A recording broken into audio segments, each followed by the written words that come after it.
Dear students, I am Ramakrishna Pai, and I will be taking the subject Indian economy.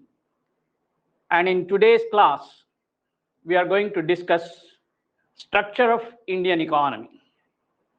And the first slide here gives you structure of Indian economy. Now, main sectors of the economy. Today we are going to discuss the main sectors of Indian economy. Of course, Indian economy is a very vast subject to study. And this first slide gives you a blueprint as to how this economy has developed over a period of nearly 70 years. Now, main structures of the economy when we speak of has three important sectors. One is primary sector, the second one is secondary sector, and the third is tertiary sector. These are the three important sectors in the economy. Now you should have a clear idea what is a primary sector. Primary sector is a sector in which all those occupations related to agriculture. So agriculture related occupations, it also includes mining, forestry, fisheries, animal husbandry, and all those things. So primary sector is a sector in which we study about all those things which man can extract from nature. So all those occupations which are directly related to nature are in the primary sector. Okay. Second is secondary sector. Secondary sector refers to industry and industry related occupations. All the industry and industry related occupations are in the secondary sector. Now, secondary sector is a manufacturing sector where raw materials and minerals are used and they are converted into finished products using machines and technology. So that is a sector in which we have all these manufacturing industries coming in the secondary sector. And the tertiary sector is the sector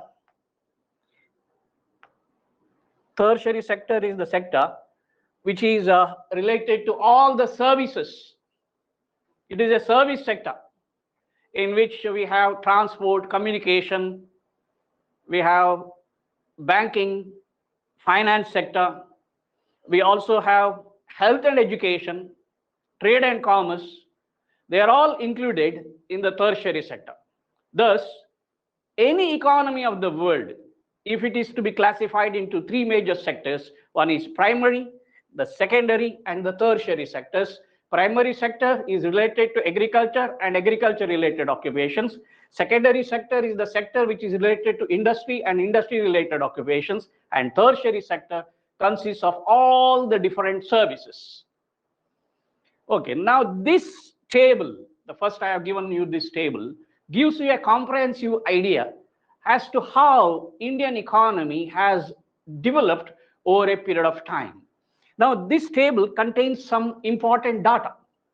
Now, we should study this data and analyze this data. So when we study and analyze this data, we will have a very comprehensive idea about how Indian economy has grown over a period of time. Okay, let me look into the most important aspects of development. So when we speak of developmental economics, now there is a very big branch of economics. Indian economy means we are studying developmental economics only. Developmental economics is an economics which is full of data. See, when you are going to prepare for civil services examination, as I have gone through the earlier question papers of civil services, many of the questions that are related to developmental economics. So when we speak of development, most important thing is the data that comes. Unless we have some data with us, we will not be able to analyze. So this table of data will help us to analyze how over a period of time the economy has changed. Okay, now I have given here in the table two important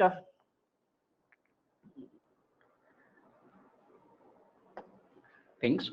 One is 1951 Another one is 2023. See, 1951, 2023. That means over a period of time, how changes have taken place. So I've taken a period of time. Now, why I've taken 1951 as the yardstick? Because in 1951, the government of India introduced 5-year plans. 1951 is also the year when we did population census. Therefore, we get a lot of data in the Indian economy, which is in 1951 only. So this data will help us to understand how India's position was in the year 1951. And the latest year is the present financial year 2023 I have taken, so that you come to know what is the current position of the economy. Okay, these data will help us to understand. Here in this table, I have taken two important areas. One is a sector-wise.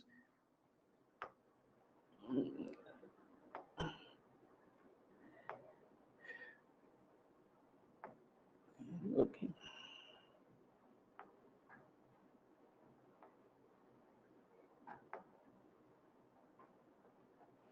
Okay. Now, sector-wise GDP of India. Now, sector-wise GDP of India means how the GDP has changed over a period of time. See, we have the three important sectors: primary sector, secondary sector, and tertiary sector. And I have given data for three sectors, one in 1951, another in 2023. Okay, 2023. Now, here, what happens is that how it has changed over a period of time. Now, here what happens is that over a period of time, how economy has changed. Economy has made a lot of changes, have taken place during this period. ನೋಡಿ, ಇಲ್ಲಿ ಒಂದು ವಿಷಯ ನಾನು ಹೇಳುವುದಾದ್ರೆ, ನಿಮಗೆ ಈ ಮೂರು ಕ್ಷೇತ್ರಗಳ ಬಗ್ಗೆಯೂ ಅಧ್ಯಯನ ಮಾಡಬೇಕಾಗ್ತದೆ. ಒಂದು ಪ್ರೈಮರಿ ಸೆಕ್ಟರ್ ಅಂದ್ರೆ ಪ್ರಾಥಮಿಕ ಕ್ಷೇತ್ರ, ಸೆಕೆಂಡರಿ ಸೆಕ್ಟರ್ ದ್ವಿತೀಯ ಕ್ಷೇತ್ರ, ಟರ್ಷರಿ ಸೆಕ್ಟರ್ ಅಂದ್ರೆ ತೃತೀಯ ಕ್ಷೇತ್ರ. ಪ್ರಾಥಮಿಕ ಕ್ಷೇತ್ರ ಅಂದ್ರೆ ಕೃಷಿ ಮತ್ತು ಕೃಷಿ ಸಂಬಂಧಿತ ಉದ್ಯೋಗಗಳು. ದ್ವಿತೀಯ ಕ್ಷೇತ್ರ ಅಂತ ಹೇಳಿದ್ರೆ ಕೈಗಾರಿಕೆ ಮತ್ತು ಕೈಗಾರಿಕಾ ಸಂಬಂಧ ಉದ್ಯೋಗಗಳು. ತೃತೀಯ ಕ್ಷೇತ್ರ ಅಂದ್ರೆ ಸೇವೆಗೆ ಸಂಬಂಧಿಸಿದ ಎಲ್ಲಾ ಉದ್ಯೋಗಗಳು ಬರ್ತದೆ. ಸೇವೆ ಅಂತ ಹೇಳಿದ್ರೆ ಸಾರಿಗೆ ಸಂಪರ್ಕ, ಬ್ಯಾಂಕಿಂಗ್ ಕ್ಷೇತ್ರ, ಇನ್ಶೂರೆನ್ಸ್ ಕ್ಷೇತ್ರ ಇರ್ಬೋದು, ಆನಂತರ ಹೆಲ್ತ್ ಅಂಡ್ ಎಜುಕೇಶನ್, ಆರೋಗ್ಯ ಮತ್ತು ಶಿಕ್ಷಣ, ವ್ಯಾಪಾರ, ಇದೆಲ್ಲವೂ ಕೂಡ ಸೇವಾ ಕ್ಷೇತ್ರದಲ್ಲಿ ಬರ್ತದೆ. ಈ ಮೂರು ಕ್ಷೇತ್ರಗಳಲ್ಲಿ 1951ರಲ್ಲಿ ಭಾರತದಲ್ಲಿ ಏನೆಲ್ಲ ಇತ್ತು ಮತ್ತೆ 2023ರಲ್ಲಿ ಏನು ಬದಲಾವಣೆ ಆಗಿದೆ ಎನ್ನುವುದನ್ನು ಇವತ್ತಿನ ತರಗತಿಯಲ್ಲಿ ನಾವು ಅಧ್ಯಯನ ಮಾಡುವ. ಇದರಲ್ಲಿ ಎರಡು ಮುಖ್ಯ ಭಾಗ ಮಾಡಿದ್ದೇನೆ. ಒಂದು sector wise GDP of India, ಅಂದ್ರೆ ಮೂರು ಸೆಕ್ಟರ್ ನಲ್ಲಿ GDP, that is gross domestic product. Gross domestic product ಒಟ್ಟು ದೇಶೀಯ ಉತ್ಪನ್ನ ಅಂದ್ರೆ ದೇಶದ ಆದಾಯ. ಈ ದೇಶದ ಆದಾಯ ಮೂರು ಸೆಕ್ಟರ್ ಅಲ್ಲಿ ಹೇಗೆ ಹಂಚಿಕೆಯಾಗಿದೆ ಎನ್ನುವುದರ ಅಧ್ಯಯನ. Now, how the national income has been distributed over the three important sectors of the economy ಎನ್ನುವುದನ್ನ ಈ first part of the table ನಲ್ಲಿ ನೀವು ಅಧ್ಯಯನ ಮಾಡ್ತೇವೆ. Second part, when I come to sector wise distribution of workforce ಯಾವ ರೀತಿಯಲ್ಲಿ distribute ಆಗಿದೆ, population of the country ಈ ಮೂರು ಸೆಕ್ಟರ್ ಅಲ್ಲಿ ಹೇಗೆ ವಿಂಗಡಣೆ ಆಗಿದೆ, how the workforce of the country is distributed among primary, secondary and tertiary sectors of the economy ಎನ್ನುವುದನ್ನ ನಾವು ಇವತ್ತಿನ ತರಗತಿಯಲ್ಲಿ ಅಧ್ಯಯನ ಮಾಡ್ತೇವೆ. So this is what is the table tells you about. Now coming to primary sector, ಈ ಪ್ರಾಥಮಿಕ ಕ್ಷೇತ್ರ ನಾವು ನೋಡುವ. In the year 1951, in the primary sector, the total income that we received from the primary sector of the total income of the country is 51.81%. ನೋಡಿ, ಇದೇ table ನಲ್ಲಿ ಕೆಳಗಿಂದ ಕೊಟ್ಟಿದ್ದೇನೆ ನಾನು. Total GVA at current prices. GVA means gross value added. Gross value added shows the total income at current prices. ಆಗಿನ ಪ್ರಸ್ತುತ ಮಾರುಕಟ್ಟೆ ಬೆಲೆಯಲ್ಲಿ ನಮ್ಮ ದೇಶದ ಒಟ್ಟು ರಾಷ್ಟ್ರೀಯವಾದ ಎಷ್ಟಿತ್ತು, ಇಲ್ಲಿ ಒಂದು ಫಿಗರ್ ಇದೆ ನೋಡಿ. This is 2,991.27 billion was the total national income of India in the year 1951. ಇದು ನಮ್ಮ ದೇಶದ ಒಟ್ಟು ರಾಷ್ಟ್ರೀಯ ಆದಾಯ. GVA ಅಂತ ಹೇಳಿದ್ರೆ gross value added at current prices. National income ಅನ್ನು ನಾವು ಎರಡು ರೀತಿಯಲ್ಲಿ ಕ್ಯಾಲ್ಕುಲೇಟ್ ಮಾಡ್ತೇವೆ. ಒಂದು ಕರೆಂಟ್ ಪ್ರೈಸ್ ನಲ್ಲಿ, ಇನ್ನೊಂದು ಕಾನ್ಸ್ಟೆಂಟ್ ಪ್ರೈಸ್ ನಲ್ಲಿ. ಈ ಟೇಬಲ್ ನಲ್ಲಿ ನಾನು ಕರೆಂಟ್ ಪ್ರೈಸಸ್ ತೆಗೆದುಕೊಂಡಿದ್ದೇನೆ. ಅಂದ್ರೆ ಆಗಿನ ಮಾರುಕಟ್ಟೆ ಬೆಲೆಯಲ್ಲಿ ರಾಷ್ಟ್ರೀಯ ಆದಾಯ ಇಷ್ಟು ಅಂತ. ಆನಂತರ ನೋಡಿ, ಇದೇ ಟೇಬಲ್ ನಲ್ಲಿ ನಾನು ಕೊಟ್ಟಿದ್ದೇನೆ 2023 2023ರಲ್ಲಿ ನಮ್ಮ ರಾಷ್ಟ್ರೀಯ ಆದಾಯ ಎಷ್ಟು ಜಾಸ್ತಿ ಆಯ್ತು ಅಂತ ನೋಡಿ. 179.15 lakh crores, 179.15 ಲಕ್ಷ ಕೋಟಿ. Now what does this show? How the national income has increased manyfold. ನಮ್ಮ ದೇಶದ ಒಟ್ಟು ರಾಷ್ಟ್ರೀಯ ಆದಾಯ ಗಮನಾರ್ಹವಾಗಿ ಹೆಚ್ಚಳವಾಗಿದೆ ಅನ್ನುವಂಥದ್ದನ್ನು ನಾವು ಈ ಟೇಬಲ್ ನಲ್ಲಿ ಕಾಣ್ತೇವೆ. In the year 1951, it was just 2,991.27 billion. Now, in the year 2023, our total income has increased to 179.15 lakh crores. ನೋಡಿ ಎಷ್ಟು ಗಮನಾರ್ಹವಾಗಿ ನಮ್ಮ ದೇಶದ ಆದಾಯ ಜಾಸ್ತಿ ಆಗಿದೆ ಎನ್ನುವುದು ಇದರಲ್ಲಿ ನಮಗೆ ಗೊತ್ತಾಗ್ತದೆ. ಈ ಒಟ್ಟು ನಮ್ಮ ರಾಷ್ಟ್ರೀಯ ಆದಾಯ ಏನಿದೆ 2,921.27 ಬಿಲಿಯನ್ ಏನು ಆದಾಯ ನಮಗೆ 1951 ನಲ್ಲಿ ಇತ್ತು, ಅದು ಯಾವ ರೀತಿಯಲ್ಲಿ ಬೇರೆ ಬೇರೆ ಸೆಕ್ಟರಿಗೆ ಡಿಸ್ಟ್ರಿಬ್ಯೂಟ್ ಆಗಿದೆ ಎನ್ನುವುದನ್ನ ಈ ಟೇಬಲ್ ತೋರಿಸ್ತದೆ. ಈ ಆದಾಯದ 51.81% ಆದಾಯ ನಮಗೆ ಪ್ರಾಥಮಿಕ ಕ್ಷೇತ್ರದಿಂದ ಬಂದಿದೆ. That means of the total national income of the country in the year 1951, we have received income from agriculture. ಇದು ಏನನ್ನು ಸೂಚಿಸುತ್ತದೆ ಅಂತ ಹೇಳಿದ್ರೆ, Indian economy was an agrarian economy, ಸಂಪೂರ್ಣ ಕೃಷಿ ಆಧಾರಿತ ಅರ್ಥವ್ಯವಸ್ಥೆ ಆಗಿತ್ತು. ಯಾಕಂದ್ರೆ ರಾಷ್ಟ್ರೀಯ ಆದಾಯದ 50% ಜಾಸ್ತಿ ಆದಾಯ ನಮಗೆ ಕೃಷಿಯಿಂದಲೇ ಬಂದದ್ದು. That is what is the most important point that you have to observe in this table. Now again, in the secondary sector, the income from secondary sector in 1951 was 14.16%. ಇದು 14.16% ಮಾತ್ರ ಇತ್ತು secondary sector. That is industry related occupation, ಕೈಗಾರಿಕೆ ಮತ್ತು ಕೈಗಾರಿಕಾ ಸಂಬಂಧ ಉದ್ಯೋಗಗಳಿಂದ ಬಂದದ್ದು 14.16% ಅಷ್ಟೇ. Whereas in the tertiary sector, we had received an income of 33.25%. So ಈ ರೀತಿಯಲ್ಲಿ from the primary sector 51.81%, secondary sector 14.16%, tertiary sector 33.25%. This was the distribution of the total national income to the three sectors of the economy in the year 1951. But when we came to 2023 ಗೆ ಬರುವಾಗ ನೋಡಿ ಏನು ವ್ಯತ್ಯಾಸ ಆಗಿದೆ. What is the change that has taken place over a period of time, over a period of nearly more than 70 years? Primary sector, the total contribution of primary sector to our national income was 51.181% in 1951. It has become just 20.19% in 1951. ಅಂತ ಹೇಳಿದ್ರೆ ರಾಷ್ಟ್ರೀಯ ಆದಾಯ ಕೃಷಿಯಿಂದ ನಮಗೆ 50% ಬರ್ತಾ ಇದ್ದದ್ದು 2023ರಲ್ಲಿ ಕೃಷಿಯಿಂದ ಬರುವ ಆದಾಯ 20.19% ಆಗಿದೆ. That means contribution of agriculture to national income has come down drastically. ಗಮನಾರ್ಹವಾಗಿ ಸುಮಾರು 30% ನಮ್ಮ ಆದಾಯ ಕೃಷಿಯಲ್ಲಿ ಕಡಿಮೆ ಆಗಿದೆ, ಅಂದ್ರೆ ಡಿಸ್ಟ್ರಿಬ್ಯೂಷನ್ ಅಲ್ಲಿ ನಾವು ನೋಡಿದ್ರೆ. But when we take the total income from agriculture is more. ಯಾಕಂದ್ರೆ ರಾಷ್ಟ್ರೀಯ ಆದಾಯ ಹೆಚ್ಚಾದದ್ದು, ನಾನು ಅದಕ್ಕೆ ಕೆಳಗೆ ಫಿಗರ್ ಕೊಟ್ಟಿದ್ದೇನೆ ನೋಡಿ. ಇಲ್ಲಿ ಏನ್ ಫಿಗರ್ ಕೊಟ್ಟಿದ್ದೇನೆ ಅಂತ ಹೇಳಿದ್ರೆ 179.15 lakh crores income. Now this income is distributed to these three sectors. ಒಂದು ರೀತಿಯಲ್ಲಿ ನೋಡ್ಲಿಕ್ಕೆ ಹೋದ್ರೆ ನೀವು ಅನಾಲಿಸಿಸ್ ಮಾಡಿದ್ರೆ ಗೊತ್ತಾಗ್ತದೆ, 2991.27 ಬಿಲಿಯನ್ ಇನ್ಕಮ್ ಏನಿತ್ತು 1951ರಲ್ಲಿ, that was distributed among three sectors.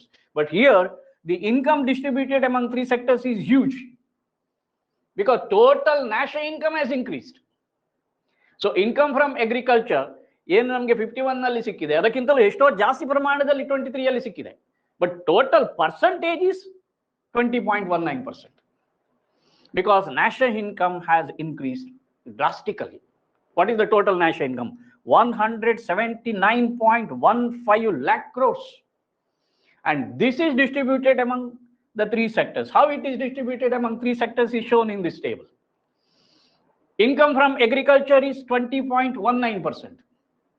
Whereas income from secondary sector is 25.92%. 1951, it was 14%. In the year 23, it has become 25.92%. That means income from industry has increased. So the contribution of manufacturing sector is more in 2023 compared to the contribution of agriculture. Now this is one shift that we find. And one more point that you should know, income from tertiary sector has gone up tremendously. It is more than 50% now. That is 53.89%.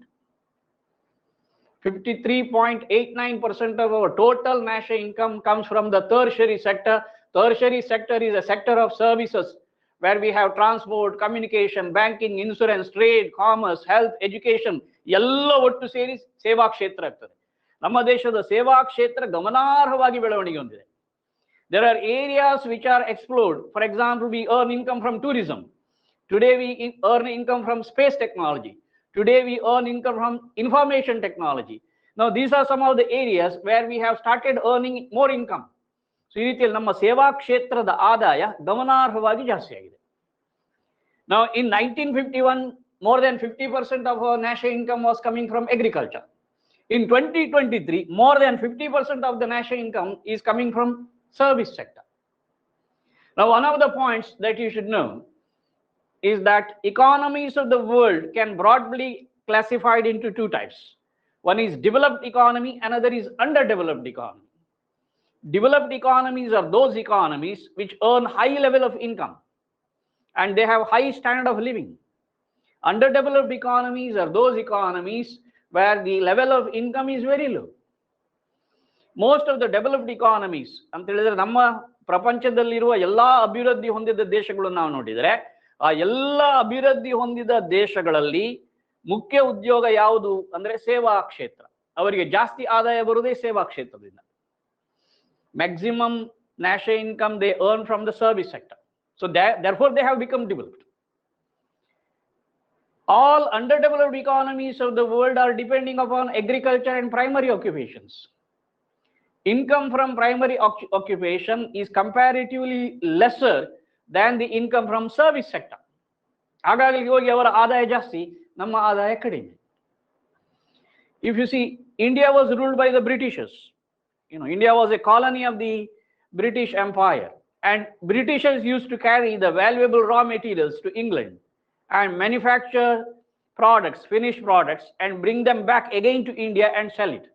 So we had a foreign trade orientation for a very long period of time, and we were dependent upon Britishers because India was a colony of the British Empire and our industries were not developed. Today, India has developed so much that our industrial sector has grown. See, India contribution from industrial sector has also increased from 14.16% to 25.92%. That means we have developed our own industries and income from industry has also gone up. Now that shows that Indian economy is growing at a very fast rate. As our total income from service sector has crossed 50%, that means India is showing signs of economic development. Therefore, today, the world recognizes India as one of the economies, and India today is considered in the WDR, that is the World Development Report of the World Bank. India is noted as an emerging economy. Emerging economies are those economies which have shown signs of becoming a developed economy within a few years. ಇನ್ನು ಮುಂದಿನ ಕೆಲವೇ ವರ್ಷಗಳಲ್ಲಿ ಅಭಿವೃದ್ಧಿ ಹೊಂದುವ ರಾಷ್ಟ್ರಗಳಾಗುವ ದೇಶಗಳ ಒಂದು list ಮಾಡಿದ್ದಾರೆ, ಅದರಲ್ಲಿ ಭಾರತವೂ ಇದೆ. That means India has signs of becoming a developed economy within a few years. Now this table data also shows this. Contribution from agriculture was more than 50% in 1951, and in the year 2023, contribution of the service sector to the national income has gone up more than 50%. That itself is a very clear indicator that India has marched towards economic progress. ಅಂದ್ರೆ ಆರ್ಥಿಕ ಅಭಿವೃದ್ಧಿಯ ಕಡೆಗೆ ಭಾರತ ದಾಪುಗಾಲು ಹಾಕ್ತಾ ಇದೆ ಎನ್ನುವಂಥದ್ದು ನಾವು ಈ ಟೇಬಲ್ನ ಸ್ಟ್ಯಾಟಿಸ್ಟಿಕಲ್ ಡಾಟಾದ ಮೂಲಕ ಪ್ರೂವ್ ಮಾಡಬಹುದು. So therefore datas play a very important role in developmental economics. ನಮಗೆ ಸರಿಯಾದ ಮಾಹಿತಿ ಇದ್ರೆ ನಾವು ಅನಾಲಿಸಿಸ್ ಮಾಡಲಿಕ್ಕೆ ಸುಲಭ ಆಗ್ತದೆ, ಆಗ ನಮಗೆ ಅಧ್ಯಯನ ಮಾಡಲಿಕ್ಕೂ ಅನುಕೂಲ ಆಗ್ತದೆ. Therefore I brought this table. So this table will help you to understand better what is the present position and how we were in the year 1951. Now coming to the point here, another part of the table I have taken, that is sector-wise distribution of the workforce. The total population of the country, how it is distributed among the three sectors of the economy. This is another very important thing. And data here again, I have taken 1951 and 2023. 2 years. 1951, what was the distribution of the population among the three sectors, that is primary, secondary, and tertiary sectors. Okay, and for that, to understand that, we should have the figure of the total population of the country. Here in the table below, I have given the figure. The total population of India in 1951 was 36 crore 10 lakh 88,000. 36 crore 10 lakh 88,000 was the total population of India. In the year 2023, the population has increased to 140.76 crores. See, more than 3 times population has increased. So that shows that our population is growing at a very fast rate. Now, 36 lakh crores of population that was distributed among the three sectors workforce is shown here in this table, and 140.76 crore of population is distributed among the three sectors is shown in the last column. Now here you see the data. 1951, the population engaged in agriculture was 70%. 70% of the total population was engaged in agriculture. 70% of the workforce of the country engaged in agriculture. And that 70% of the workforce engaged in agriculture was giving us an income of 51.81%. So when we study this population, we also compare it with the income that we get. So these two parts of the table are interrelated. So all the two data are very important for us. Distribution of workforce and the income that we earn from various sectors. So primary sector, about 70% of the total population of the country was dependent on agriculture. Therefore, Indian economy writers, always they write, Indian economy is an agrarian economy. Agriculture is the backbone of our economy. These are all the statements our Indian economic writers always make. Not only that, you know, the father of the nation, Mahatma Gandhi ji, in his book, he also wrote that India is a land of villages and agriculture is the main occupation of the people of India, because majority of the people of our country live in villages. 72% of the total population of the country is found in villages. So that shows India is a land of villages. And agriculture is the main occupation of the people. So 70% of the workforce depended upon agriculture, which was producing 51.8% of our national income. Whereas in 2023, let us see what is the contribution of or distribution of workforce to primary sector. 48.89% of the total population now today is depending upon agriculture. So even today, we can see substantial portion of the population is depending upon agriculture. Agriculture doesn't mean only farming. It includes fisheries, mining, animal husbandry, and many other occupations related to nature. Whatever we directly extract from nature is primary sector. Remember that. Primary sector is also a very vast sector. Okay, mining is another big occupation, which is in the primary sector. Okay. Now, let us move to the second sector, secondary sector. The total workforce that was engaged in the secondary sector in 1951 was just 11%.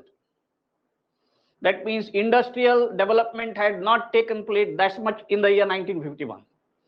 In the year 2023, it has increased to 24.31%. 24.31%. So we have seen increase in the workforce. So workforce ಏನಿದೆ ಅದು 1951ರಲ್ಲಿ 11% ವರ್ಕ್ಫೋರ್ಸ್ ಯಾವುದರಲ್ಲಿತ್ತು, secondary sector ಅಂದ್ರೆ ಕೈಗಾರಿಕಾ ಕ್ಷೇತ್ರದಲ್ಲಿದ್ದದ್ದು. 2023ರಲ್ಲಿ 24.31% work force ಯಾವುದಕ್ಕೆ ಬಂದಿದೆ? Secondary ಕ್ಷೇತ್ರ ಅಂದ್ರೆ ದ್ವಿತೀಯ ಕ್ಷೇತ್ರದಲ್ಲಿ ಜಾಸ್ತಿ ಆಗಿದೆ. So therefore here we can see there is an increase in the work force in the secondary sector. ದ್ವಿತೀಯ ಕ್ಷೇತ್ರದಲ್ಲಿ ನಮ್ಮ ಒಟ್ಟು ವರ್ಕ್ ಫೋರ್ಸ್ ಜಾಸ್ತಿ ಆಗಿದೆ ಎನ್ನುವುದನ್ನು ಇದರಲ್ಲಿ ಗೊತ್ತಾಗ್ತದೆ. That means there is development in the field of industry. ಕೈಗಾರಿಕಾ ಕ್ಷೇತ್ರದಲ್ಲಿ ಸಾಕಷ್ಟು ಬೆಳವಣಿಗೆ ಆಗಿದೆ ಎನ್ನುವಂಥದ್ದು ಇದರಲ್ಲಿ ಗೊತ್ತಾಗ್ತದೆ. ಮೂರನೇ ಕ್ಷೇತ್ರ ತೃತೀಯ ಕ್ಷೇತ್ರ ಅಥವಾ ಸೇವಾ ಕ್ಷೇತ್ರ ಅಂತ ಹೇಳ್ತಾರೆ. ಈ ಸೇವಾ ಕ್ಷೇತ್ರದಲ್ಲಿ ನೋಡಿ ಏನು ಬದಲಾವಣೆ ಆಗಿದೆ ಅಂತ. Work force distribution in the tertiary sector ಎಷ್ಟಿತ್ತು 1951ರಲ್ಲಿ ಅಂದ್ರೆ 29% ಇತ್ತು. ಈಗ ನೋಡಿ ಅದು 26.8% ಆಗಿದೆ. ಇಲ್ಲಿ ಹೆಚ್ಚು ನಾವು ಬದಲಾವಣೆ ಕಾಣುವುದಿಲ್ಲ. ಸ್ಲೈಟ್ ಚೇಂಜ್, ಸ್ವಲ್ಪ ಮಾರ್ಜಿನಲ್ಲಿ ವರ್ಕ್ ಫೋರ್ಸ್ ಕಡಿಮೆ ಆಗಿದೆ. ಅದ ಕಾರಣ ಏನು ಅಂದ್ರೆ ಟರ್ಷರಿ ಸೆಕ್ಟರ್ ಹ್ಯಾಸ್ ಗ್ರೋನ್. ನೋಡಿ ಇನ್ಕಮ್ ಫ್ರಮ್ ಟರ್ಷರಿ ಸೆಕ್ಟರ್ ಈಗ ಎಷ್ಟಾಗಿದೆ ಅಂದ್ರೆ 53.89% ಇದೆ. So as income from tertiary sector has grown, there is substantial portion of the population even today in the tertiary sector. 26.8% ನಮ್ಮ ವರ್ಕ್ ಫೋರ್ಸ್ ಸೇವಾ ಕ್ಷೇತ್ರದಲ್ಲಿದೆ. ಸೇವಾ ಕ್ಷೇತ್ರವು ಸಾಕಷ್ಟು ಬೆಳವಣಿಗೆ ಹೊಂದಿದೆ. ನಿಮ್ಗೆ ಗೊತ್ತಿದ್ದು ಇತ್ತೀಚಿನ ವರ್ಷಗಳಲ್ಲಿ 12ನೇ ಪಂಚವಾರ್ಷಿಕ ಯೋಜನೆಯಲ್ಲಿ ನಮ್ಮ ಸರ್ಕಾರ ಏನ್ ಮಾಡಿತ್ತು ಅಂದ್ರೆ ಇನ್ಫ್ರಾಸ್ಟ್ರಕ್ಚರ್ ಡೆವಲಪ್ಮೆಂಟ್, ಮೂಲಭೂತ ಸೌಕರ್ಯಗಳ ಅಭಿವೃದ್ಧಿಗೆ ಹೆಚ್ಚು ಆದ್ಯತೆ ಕೊಟ್ಟಿದೆ. ಇತ್ತೀಚೆಗೆ ನೀವು ಪೇಪರ್ಗಳಲ್ಲಿ ನೋಡ್ತಾ ಇದ್ರಿ, ಹೈವೇ ಕನ್ಸ್ಟ್ರಕ್ಷನ್ ಇರ್ಬೋದು, ರೈಲ್ವೆ ಲೈನ್ಸ್, ಏರ್ವೇಸ್, ಇದರಲ್ಲೆಲ್ಲ ಸಾಕಷ್ಟು ಎಂಪ್ಲಾಯ್ಮೆಂಟ್ ಅಪರ್ಚುನಿಟೀಸ್ ಕ್ರಿಯೇಟ್ ಆಗಿದೆ. ಮಾತ್ರ ಅಲ್ಲ, ಸೇವಾ ಕ್ಷೇತ್ರ ಸಾಕಷ್ಟು ಬೆಳೆದಿದೆ. And communication is another sector. Telecommunication, ದೂರಸಂಪರ್ಕ, ಈ ದೂರಸಂಪರ್ಕ ಕ್ಷೇತ್ರದಲ್ಲಿಯೂ ಸಾಕಷ್ಟು ಉದ್ಯೋಗಗಳು ನಿರ್ಮಾಣ ಆಗ್ತಾ ಇದೆ. ಅದರಲ್ಲಿಯೂ ಸಾಕಷ್ಟು ನಮ್ಮ ವರ್ಕ್ ಫೋರ್ಸ್ ಎಂಗೇಜ್ ಆಗಿದೆ. ಹಾಗಾಗಿ ಈಗ ನಮ್ಮ ದೇಶದ ಟೋಟಲ್ ವರ್ಕ್ ಫೋರ್ಸಿನಲ್ಲಿ 26.8% ನಷ್ಟು ನಮ್ಮ ಜನಸಂಖ್ಯೆ ಯಾವುದರಲ್ಲಿದೆ ಅಂತ ಹೇಳಿದ್ರೆ ಸೇವಾ ಕ್ಷೇತ್ರದಲ್ಲಿದೆ. ಇದು ಏನು ಸೂಚಿಸ್ತದೆ ಅಂದ್ರೆ ಸೇವಾ ಕ್ಷೇತ್ರದಲ್ಲಿ ನಾವು ಸಾಕಷ್ಟು ಪ್ರಗತಿಯನ್ನು ಮಾಡಿದ್ದೇವೆ. 26.8% ವರ್ಕ್ ಫೋರ್ಸ್ ಏನು ಸೇವಾ ಕ್ಷೇತ್ರದಲ್ಲಿದೆ ಅದು ಪ್ರೊಡ್ಯೂಸ್ ಮಾಡುವ ಟೋಟಲ್ ಇನ್ಕಮ್ ಎಷ್ಟು ಅಂತ ಹೇಳಿದ್ರೆ 53.89% ಇನ್ 2023. ಇದು ಏನನ್ನು ಸೂಚಿಸ್ತದೆ ಅಂತ ಹೇಳಿದ್ರೆ India has made a lot of progress. ಸೇವಾ ಕ್ಷೇತ್ರದಲ್ಲಿ ನಾವು ಸಾಕಷ್ಟು ಸಾಧನೆ ಮಾಡಿದ್ದೇವೆ ಎನ್ನುವಂಥದ್ದು ಈ ಟೇಬಲ್ನ ಮೂಲಕ ನಮ್ಗೆ ಗೊತ್ತಾಗ್ತದೆ.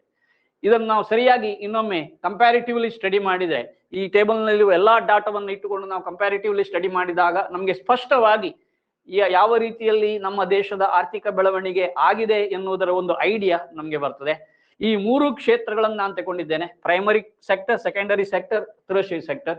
ಪ್ರಾಥಮಿಕ ಕ್ಷೇತ್ರ, ದ್ವಿತೀಯ ಕ್ಷೇತ್ರ ಮತ್ತು ತೃತೀಯ ಕ್ಷೇತ್ರ.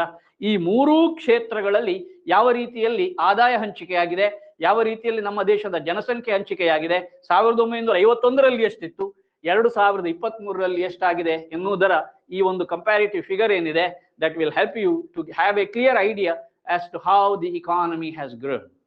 ಈ ರೀತಿಯಲ್ಲಿ ನಾವು ನೋಡಿದ್ರೆ ಅರ್ಥಶಾಸ್ತ್ರಜ್ಞರದ್ದು ಒಂದು ಅವರದ್ದೇ ಆದ ಒಂದು ಮಾಪನ ಇರ್ತದೆ, ಯಾರ್ಡ್ ಸ್ಟಿಕ್ ಹೇಳ್ತೇವೆ ನಾವು ಅದನ್ನು. ವಿಶ್ವದ ಅತ್ಯಂತ ದೊಡ್ಡ ದೊಡ್ಡ ಅರ್ಥಶಾಸ್ತ್ರಜ್ಞರು ಅವರದ್ದೇ ಆದ ಯಾರ್ಡ್ ಸ್ಟಿಕ್ ನಲ್ಲಿ ಒಂದು ದೇಶದ ಆರ್ಥಿಕ ಅಭಿವೃದ್ಧಿಯ ಬಗ್ಗೆ ಒಂದು ವಿಶ್ಲೇಷಣೆ ಮಾಡ್ತಾರೆ.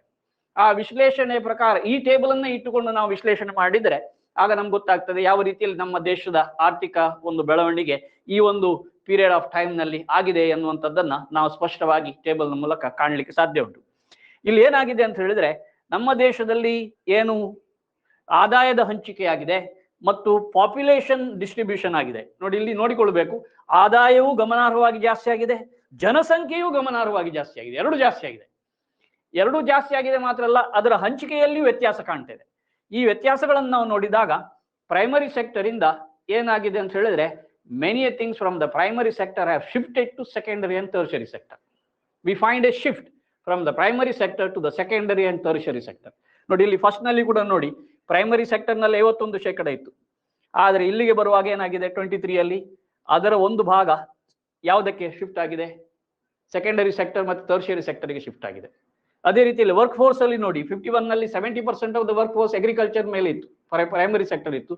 ಆದರೆ 23ಕ್ಕೆ ಬರುವಾಗ ಅದು ದ್ವಿತೀಯ ಮತ್ತೆ ತೃತೀಯ ಕ್ಷೇತ್ರಕ್ಕೆ ಹಂಚಿಕೆಯಾಗಿದೆ. That means today we are coming to a somewhat a balanced distribution. ನೋಡಿ, ಈ ಟೇಬಲ್ ನೋಡುವಾಗ ಗೊತ್ತಾಗ್ತದೆ, ಹಿಂದೆ 1951ನಲ್ಲಿ ಒಂದು ರೀತಿ ಇಂಬ್ಯಾಲೆನ್ಸ್ ಕಾಣ್ತೇವೆ ನಾವು. there was a kind of imbalance. You see both the columns here in 1951.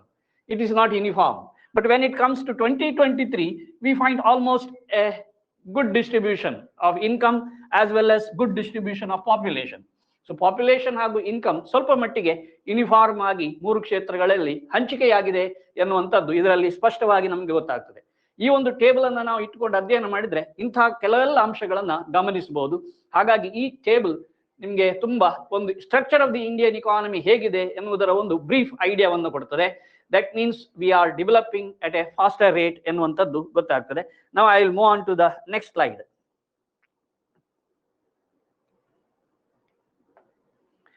Okay, types of economy. ಈಗ ಇನ್ನೊಂದು ಟಾಪಿಕ್ ತಗೊಳ್ತಾ ಇದ್ದೇನೆ, ಟೈಪ್ಸ್ ಆಫ್ ಇಕಾನಮಿ. ಮೊದಲಿಗೆ structure of the Indian economy, main sectors ಯಾವುದೆಲ್ಲ ಇದೆ, primary sector, secondary sector, tertiary sector ತಗೊಂಡಿದ್ದೆ.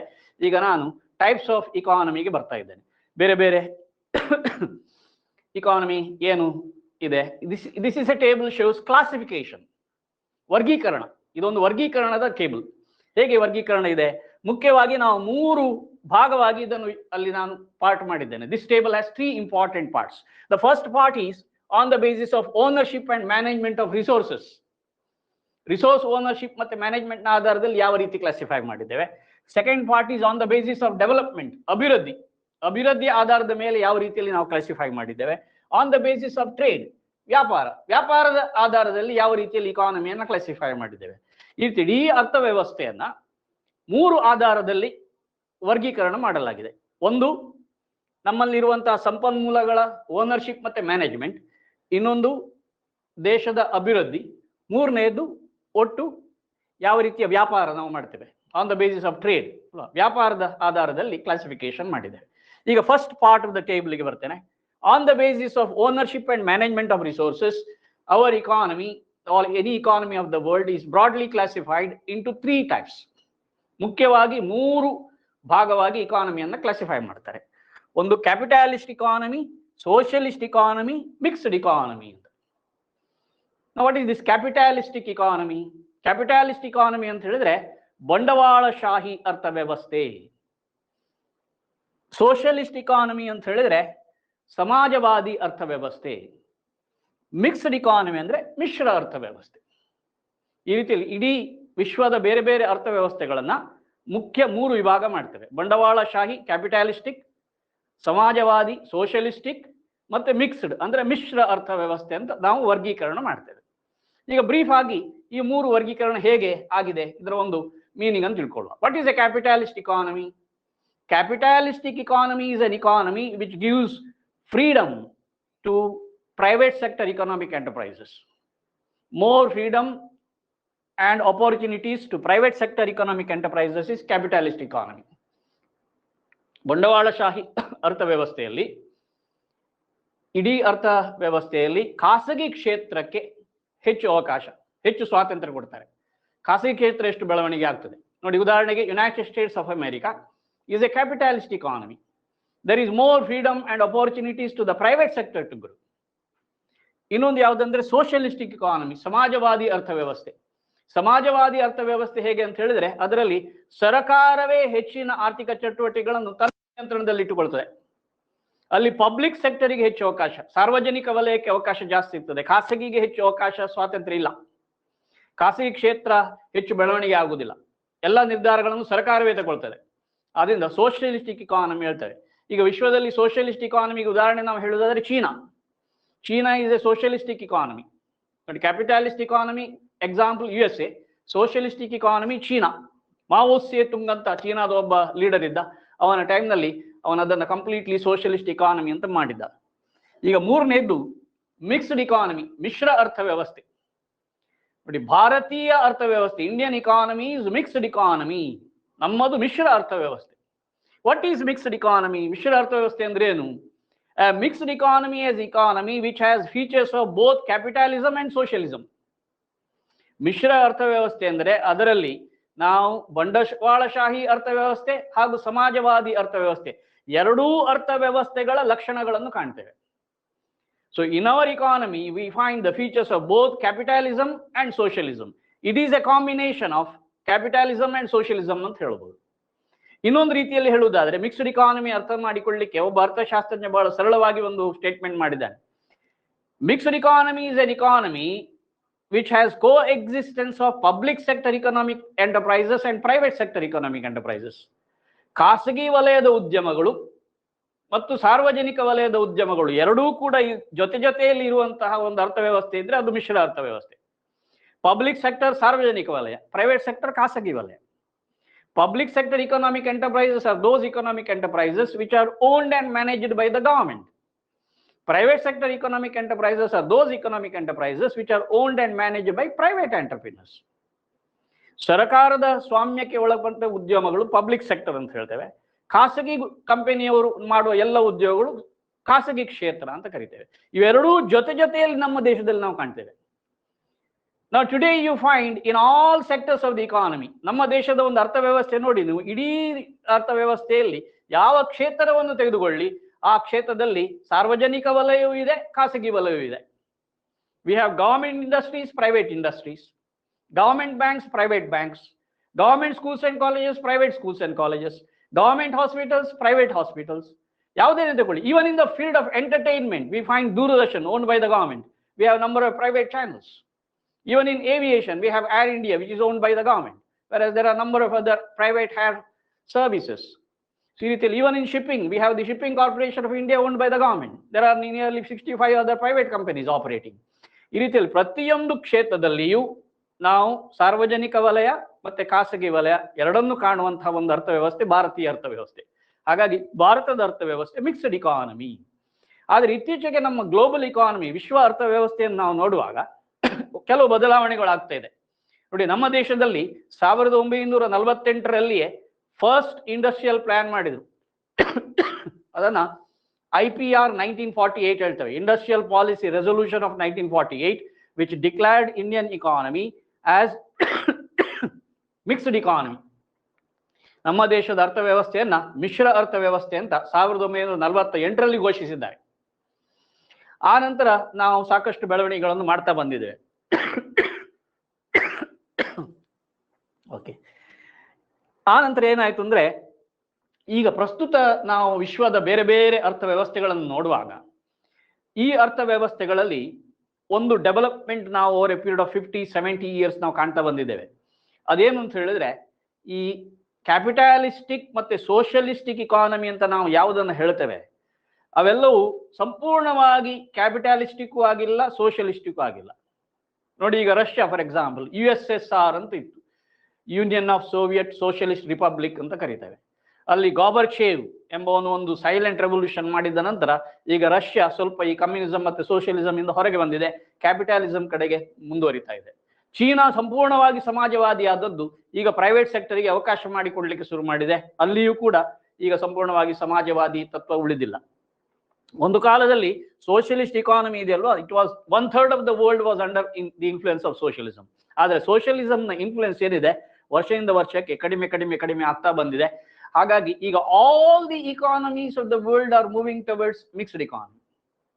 ವಿಶ್ವದ ಎಲ್ಲ ಅರ್ಥವ್ಯವಸ್ಥೆಗಳು ಮಿಶ್ರ ಅರ್ಥವ್ಯವಸ್ಥೆ ಕಡೆಗೆ ಚಲಿಸುತ್ತಾ ಇವೆ ಅಂತ ಆಧುನಿಕ ಅರ್ಥಶಾಸ್ತ್ರಜ್ಞರು ಅದನ್ನು ಗಮನಿಸಿದ್ದಾರೆ. ಹಾಗಾಗಿ ಯಾವುದೇ ಒಂದು ಅರ್ಥವ್ಯವಸ್ಥೆ ವಿಶ್ವದ್ದು ಈಗ ಸಂಪೂರ್ಣವಾಗಿ ಬಂಡವಾಳಶಾಹಿಯೂ ಇಲ್ಲ, ಸಂಪೂರ್ಣವಾಗಿ ಸಮಾಜವಾದಿಯೂ ಇಲ್ಲ.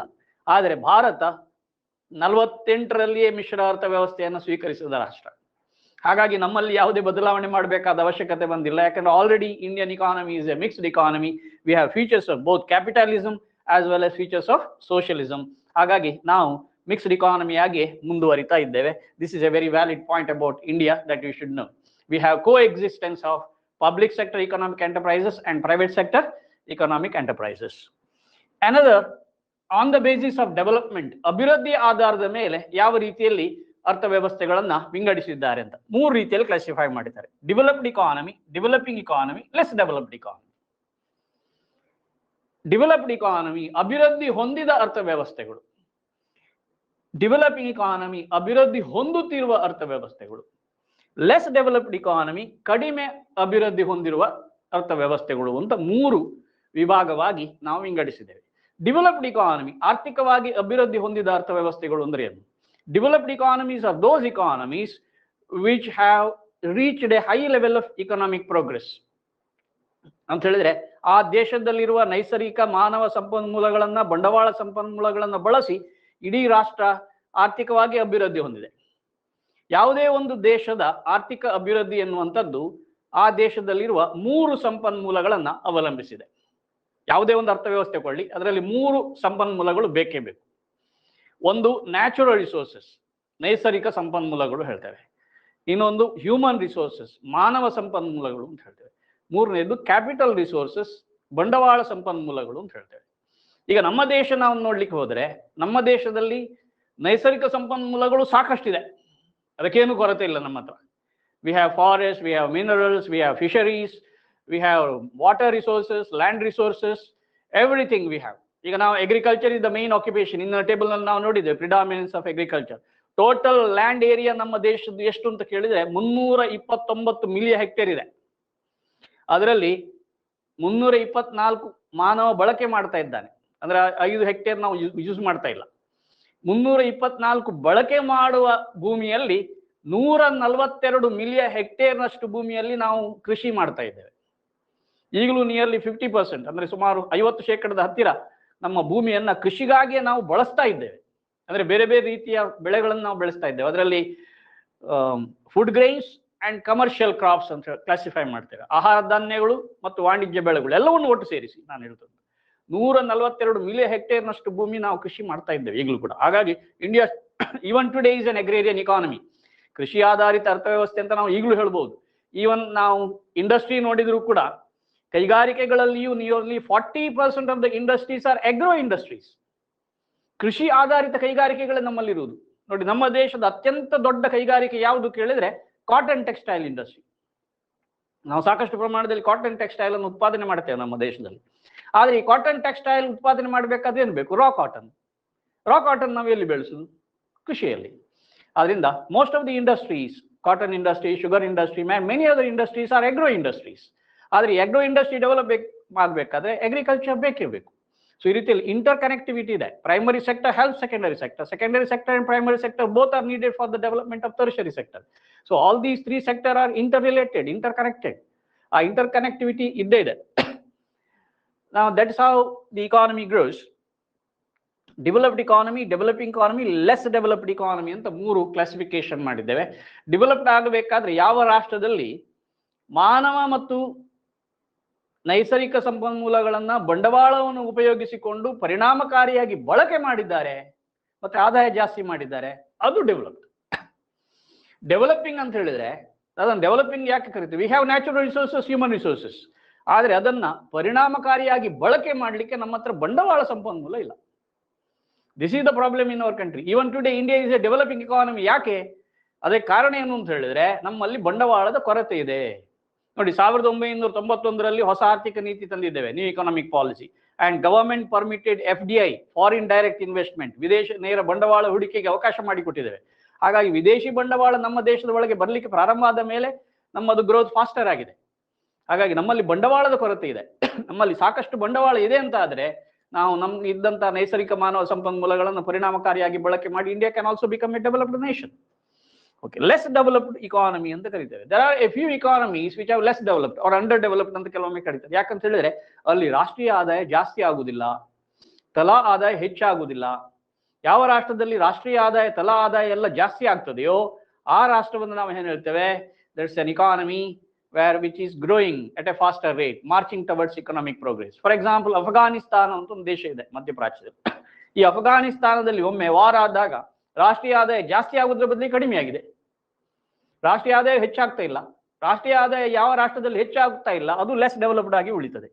ಹಾಗಾಗಿ less developed economies are those economies which are not growing. Economies which are growing are considered developing economies. ಹಾಗಾಗಿ India is a developing economy, less developed ಅಂತ ನಾವು ಕರೀಬಾರದು. ವಿಶ್ವಸಂಸ್ಥೆ ಅದಕ್ಕಿಂತಲೂ ಒಳ್ಳೆ ಶಬ್ದ ಕೊಟ್ಟಿದೆ, ಎಮರ್ಜಿಂಗ್ ಇಕಾನಮಿ ಅಂತ. Emerging economies are those economies which can become developed within a short period of time. ಇನ್ನು ಕೆಲವೇ ವರ್ಷಗಳಲ್ಲಿ ಅಭಿವೃದ್ಧಿ ಹೊಂದುವ ರಾಷ್ಟ್ರ ಆಗುವ ಲಕ್ಷಣ ಇರುವ ದೇಶಗಳನ್ನು ಮಾತ್ರ ಎಮರ್ಜಿಂಗ್ ಇಕಾನಮಿ ಅಂತ ಕರಿತೇವೆ. ನಮ್ಮ ದೇಶಕ್ಕೆ ಈಗ ಎಮರ್ಜಿಂಗ್ ಇಕಾನಮಿ ಎಂಬ ಶಬ್ದವನ್ನು ನಾವು ಬಳಸಬೇಕೆ ಹೊರತು ಇದು ಯಾವುದನ್ನು ಬಳಸುವಂತಿಲ್ಲ. On the basis of trade, ವ್ಯಾಪಾರದ ಆಧಾರದ ಮೇಲೆ ನಾವು ಹೇಗೆ ಕ್ಲಾಸಿಫೈ ಮಾಡಿದ್ದೇವೆ? ವ್ಯಾಪಾರದ ಆಧಾರದ ಮೇಲೆ 2 ಕ್ಲಾಸಿಫಿಕೇಶನ್ ಇದೆ, ಓಪನ್ ಇಕಾನಮಿ ಮತ್ತು ಕ್ಲೋಸ್ಡ್ ಇಕಾನಮಿ ಅಂತ. ಮುಕ್ತ ಅರ್ಥವ್ಯವಸ್ಥೆ ಮತ್ತು ಕ್ಲೋಸ್ಡ್ ಇಕಾನಮಿ ಅಂತ ಕರಿತೇವೆ. ಈ ಓಪನ್ ಇಕಾನಮಿ ಅಂದ್ರೆ ಏನು? Open economy is an economy which has allowed import and export of goods and services, ಸರಕುಗಳು ಮತ್ತು ಸೇವೆಗಳನ್ನು ಆಮದು ಮಾಡಿಕೊಳ್ಳಿಕ್ಕೆ, ರಫ್ತು ಮಾಡಲಿಕ್ಕೆ ಅವಕಾಶ ಮಾಡಿಕೊಟ್ಟ ಎಲ್ಲ ಅರ್ಥವ್ಯವಸ್ಥೆಗಳನ್ನು ಓಪನ್ ಇಕಾನಮಿ ಅಂತ ಹೇಳ್ತೇವೆ.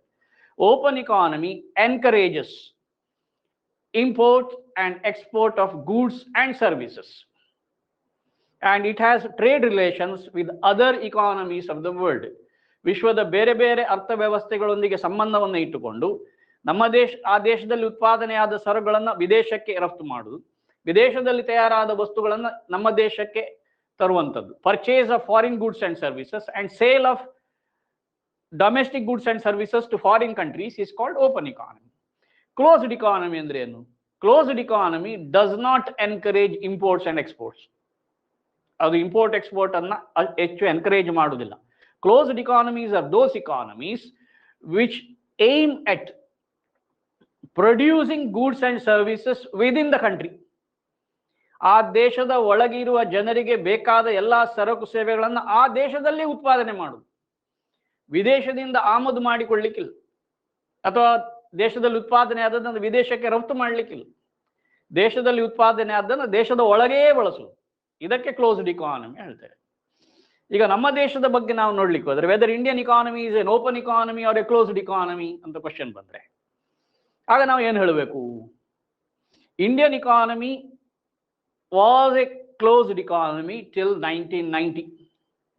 1990ರವರೆಗೂ 40 years after independence, India was a closed economy. After 1991, when we introduced new economic policy, India opened its doors to foreign goods and services, foreign technology, foreign investment. ಇದೆಲ್ಲದಕ್ಕೆ ನಾವು ಅವಕಾಶ ಹೆಚ್ಚು ಮಾಡಿಕೊಟ್ಟದ್ದು 91ರ ನಂತರ. Till 1990, in our foreign trade, we were adopting a policy called policy of protection. After 1990, we started following a policy called policy of free trade ಅಂತ ಕರೀತೇವೆ. Policy of protection, policy of free trade. Policy of protection ಅಂದ್ರೆ ಏನು? Protecting the domestic economy from foreign competition. ವಿದೇಶಿ ಸ್ಪರ್ಧೆಯಿಂದ ದೇಶೀಯ ಕೈಗಾರಿಕೆಗಳನ್ನು ರಕ್ಷಿಸಬೇಕು. ಹಾಗಾಗಿ ದೇಶೀಯ ಕೈಗಾರಿಕೆಗಳ ರಕ್ಷಣೆ ಮಾಡಬೇಕು ಅಂತ ಹೇಳಿದ್ರೆ ನಮ್ಮ ದೇಶದಲ್ಲಿಯೇ ಸರಕುಗಳನ್ನು ಉತ್ಪಾದನೆ ಮಾಡಿ ಅದಕ್ಕೆ ಹೆಚ್ಚು ಪ್ರೋತ್ಸಾಹ ಕೊಡಬೇಕು. ದೇಶೀಯ ಕೈಗಾರಿಕೆಗಳಿಗೆ ಹೆಚ್ಚು ಪ್ರೋತ್ಸಾಹ ನೀಡಿ ದೇಶದಲ್ಲಿಯೇ ಅಗತ್ಯವಾದ ಸರಕು ಸೇವೆಗಳನ್ನು ಉತ್ಪಾದನೆ ಮಾಡಲಿಕ್ಕೆ ಅವಕಾಶ ಕೊಡುವಂತಹ ವಿದೇಶಿ ನೀತಿಯನ್ನು ನಾವು ಅನುಸರಿಸ್ತಾ ಇದ್ದೆವು. ಹಾಗಾಗಿ we are not encouraging imports. ವಿದೇಶದಿಂದ ಸರಕುಗಳನ್ನು ಆಮದು ಮಾಡಿಕೊಳ್ಳಲಿಕ್ಕೆ ಹೆಚ್ಚು ಸರ್ಕಾರ ಪ್ರೋತ್ಸಾಹ ನೀಡ್ತಾ ಇರಲಿಲ್ಲ. ಆಗ ಎಷ್ಟು ಮಟ್ಟಿಗಿತ್ತು ಅಂದ್ರೆ, ವಿದೇಶದಲ್ಲಿ ತಯಾರಾದಂತಹ ಒಂದು ವಾಹನಕ್ಕೆ 4 ಲಕ್ಷ ರೂಪಾಯಿ ಇದೆ ಮೌಲ್ಯ ಇತ್ತು ಆಗ ಅಂತ ಹೇಳಿದ್ರೆ, ಅದು ಭಾರತಕ್ಕೆ ಬರುವಾಗ 16 ಲಕ್ಷ ಆಗ್ತದೆ. ಯಾಕಂದ್ರೆ 400% ಇಂಪೋರ್ಟ್ ಟ್ಯಾಕ್ಸ್, ಇಂಪೋರ್ಟ್ ಡ್ಯೂಟಿಯನ್ನು ಹೈ ಹಾಕಿದ್ರು. ಹೈ ಇಂಪೋರ್ಟ್ ಡ್ಯೂಟಿ ರೆಜಿಮ್ ಹೇಳ್ತೇವೆ ಅದನ್ನು. 90ರವರೆಗೆ ನಾವು ನೋಡಿದ್ರೆ ವಿದೇಶಿ ಸರಕುಗಳನ್ನು ಆಮದು ಮಾಡಿಕೊಳ್ಳೋರು ತುಂಬಾ ಹೆಚ್ಚು ಬೆಲೆ ಕೊಟ್ಟು ಅದನ್ನು ಖರೀದಿಸಬೇಕಿತ್ತು. ಅದಕ್ಕೆ ಕಾರಣ ಏನು ಅಂತ ಹೇಳಿದ್ರೆ, discouraging imports. That was the policy. Import quota system ಅಂತ ಇತ್ತು. ಕೋಟಾ ಸಿಸ್ಟಮ್ ಅಂತ ಹೇಳಿದ್ರೆ ಇಷ್ಟಕ್ಕಿಂತ ಜಾಸ್ತಿ ಇಂಪೋರ್ಟ್ ಮಾಡ್ಲಿಕ್ಕಿಲ್ಲ. ಒಂದು ವರ್ಷದಲ್ಲಿ ಒಂದು ವಸ್ತುವನ್ನು ಇಷ್ಟೇ ಇಂಪೋರ್ಟ್ ಮಾಡ್ಲಿಕ್ಕೆ, ಅದರ ಮೇಲೆ ಒಂದು ಸೀಲಿಂಗ್, ಒಂದು ಮಿತಿಯನ್ನು ವಿಧಿಸಲಾಗ್ತಾ ಇತ್ತು. ಹಾಗಾಗಿ it was a regime when there was discouragement for imports. ಹಾಗಾಗಿ ಅದು ಕ್ಲೋಸ್ಡ್ ಇಕಾನಮಿ ಅಂತ ಹೇಳ್ತೇವೆ. 91ನ ನಂತರ ನಾವು ಏನ್ ಮಾಡಿದ್ದೇವೆ? ಆ ಎಲ್ಲ ರಿಸ್ಟ್ರಿಕ್ಷನ್ಸ್ ತೆಗೆದು ಹಾಕಿಬಿಟ್ಟಿದ್ದೇವೆ. ಇಂಪೋರ್ಟ್ ಡ್ಯೂಟಿಯನ್ನು ಕಡಿಮೆ ಮಾಡಿದ್ದೇವೆ, ಸೀಲಿಂಗ್ ಅನ್ನು ರಿಮೂವ್ ಮಾಡಿದ್ದೇವೆ, and allowed foreign goods to enter the domestic market. ನಮ್ಮ ದೇಶೀಯ ಮಾರುಕಟ್ಟೆಗೆ ವಿದೇಶಿ ಸರಕುಗಳು ಮುಕ್ತವಾಗಿ ಬರಲಿಕ್ಕೆ ಅವಕಾಶ ಮಾಡಿಕೊಟ್ಟಿದ್ದೇವೆ. ಹಾಗಾಗಿ India today has become A part of the global economy and we have developed trade relations with many other countries of the world. So ಈ ರೀತಿಯಲ್ಲಿ today India is an open economy. We entered the free trade market and we have started importing foreign goods and services. We have welcomed foreign technology, foreign investment to our country. ವಿದೇಶಿ ತಂತ್ರಜ್ಞಾನ ನಮ್ಮ ದೇಶಕ್ಕೆ ಬರಲಿಕ್ಕೆ, ವಿದೇಶಿ ಬಂಡವಾಳ ನಮ್ಮ ದೇಶಕ್ಕೆ ಬರಲಿಕ್ಕೆ ಎಲ್ಲ ನಾವು ಅವಕಾಶ ಮಾಡಿಕೊಟ್ಟಿದ್ದೇವೆ. Today Indian economy is an open economy. Earlier, till 1990, Indian economy was a closed economy. So ಈ ರೀತಿಯಲ್ಲಿ ಈ ಟೇಬಲ್ ನೋಡುವಾಗ ವೇರ್ ಇಂಡಿಯಾ ಸ್ಟ್ಯಾಂಡ್ಸ್ ಎನ್ನುವುದು ಕೂಡ ನಮ್ಗೆ ಗೊತ್ತಾಗ್ತದೆ. ನೋಡಿ, this is A table which is showing classification of economies of the world. ವಿಶ್ವದ ಬೇರೆ ಬೇರೆ ಅರ್ಥವ್ಯವಸ್ಥೆಗಳು ಹೇಗೆ ವರ್ಗೀಕರಣಗೊಂಡಿದೆ ಎನ್ನುವುದರ ಒಂದು ಐಡಿಯಾ ನಿಮಗೆ ಕೊಟ್ಟಿದೆ. On the basis of ownership and management, capitalistic, socialistic, mixed economy ಅಂತ ಹೇಳ್ತೇವೆ. on the basis of development, developed economy, developing economy, less developed economy, on the basis of trade, open economy, closed economy. Indian economy is a mixed economy. Indian economy is a developing or emerging economy. Indian economy today is an open economy. Till 1990 it was a closed economy. ಇದು Indian economy ಬಗ್ಗೆ ನಾವು ತಿಳಿದುಕೊಳ್ಳಬೇಕಾದ್ದು. We'll move to the next slide.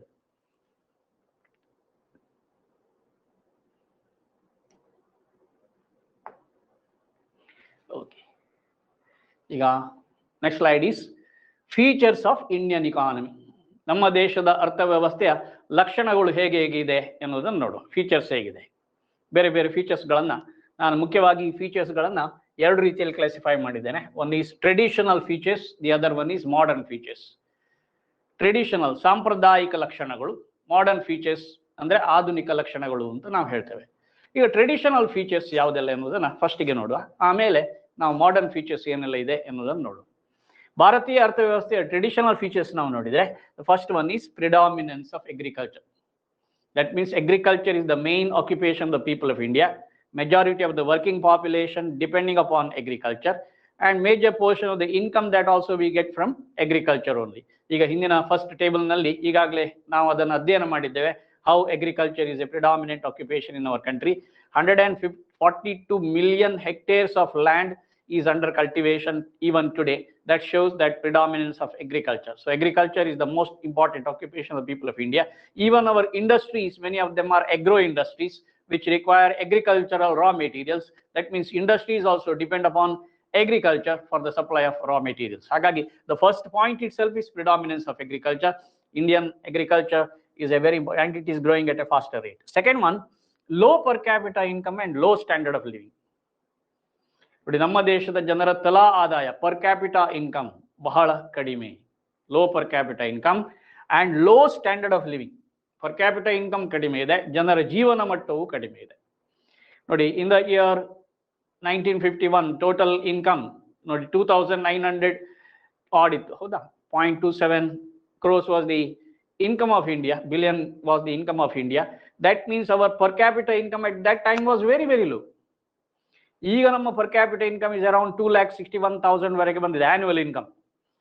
That means we have grown. Annual income ಸ್ವಲ್ಪ ಜಾಸ್ತಿ ಆಗಿದೆ. ಅದು just 11,000 ಇತ್ತು 1951 ನಲ್ಲಿ, ಈಗ 2,61,000 ವರೆಗೆ ಬಂದಿದೆ. That means slight marginal improvement in the field of our income has taken place.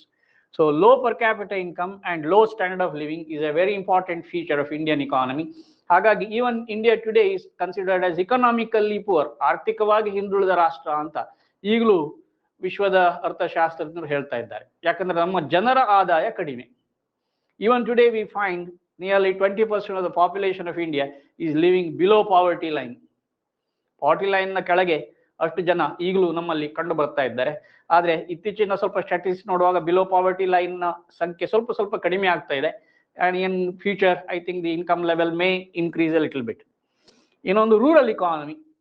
Hour economy is a rural economy because majority of the population of India is found living in rural area. 72% of the population of the country is found in rural areas. India is a land of villages ಅಂತ ಈಗಲೂ ನಾವು ಹೇಳ್ಬೋದು. That is one of the features of Indian economy. Large size of the population and high growth of population. Earlier table, first table nalli ನಾನು population ಬಗ್ಗೆ statistics ಕೊಟ್ಟಿದ್ದೆ. 1951 ನಲ್ಲಿ ಎಷ್ಟಿತ್ತು, 2023 ಗೆ ಪಾಪ್ಯುಲೇಷನ್ ಎಷ್ಟಾಗಿದೆ ಅಂತ. Now it was just 36 crores in 1951, has become more than 140 crores in 2023. That shows that the population is a large size and it is growing at a rapid rate. So ಜನಸಂಖ್ಯೆ ಜಾಸ್ತಿ ಮಾತ್ರ ಅಲ್ಲ, ಜನಸಂಖ್ಯೆ ಹೆಚ್ಚಾಗುವ ದರವು ಕೂಡ ಜಾಸ್ತಿ ಆಗ್ತಾ ಇದೆ. Population is growing at a rapid rate.